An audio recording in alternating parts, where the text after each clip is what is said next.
আমরা যারা 1995 থেকে 2005 সালের মধ্যে জন্ম নিয়েছি, আমাদের ছোটবেলাটা অনেক মজার ছিল। আমরা যখন ছোট ছিলাম তখন হাতগুলোকে জামার ভিতরে ঢুকিয়ে বলতাম হাত নাই। একটা কলম ছিল যার 4 রকমের কালি ছিল, আর তার 4টা বোতামই একসাথে টেপার চেষ্টা করতাম। রাতে হাঁটার সময় ভাবতাম আমি যেখানে যাচ্ছি চাঁদটাও আমার সাথে যাচ্ছে।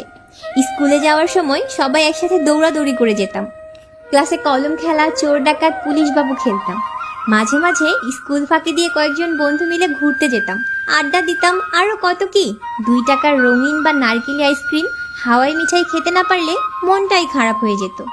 হঠাৎ আকাশে হেলিকপ্টার গেলে সবাই আকাশের দিকে তাকিয়ে থাকতাম। স্কুল ছুটি হলে দৌড়ে বাড়িতে চলে আসতাম মিনার কার্টুন দেখব বলে।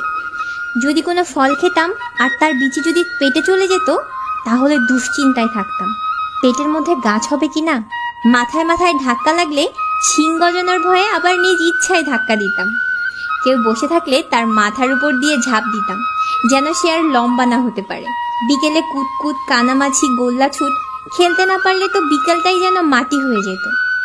ফাইনাল পরীক্ষা শেষ হলে তো আর পড়া নেই, এটা ভাবতেই এত মজা লাগতো। নানু বাড়ি, দাদু বাড়ি যাওয়ার এটাই তো ছিল সময়। ডিসেম্বর মাস ও শীতকালটা আমাদের জন্য কালারফুল ছিল। তবে ডিসেম্বরের 31 তারিখ যতই এগিয়ে আসতো ততই মনের মধ্যে একটা ভয় কাজ করতো, ওই দিন রেজাল্ট দিবে কি না। এসব কথা মনে পড়লে ইচ্ছে করে আবার যদি সেই ছেলেবেলাটা ফিরে পেতাম। সেই সব দিনগুলোকে খুব মিস করি।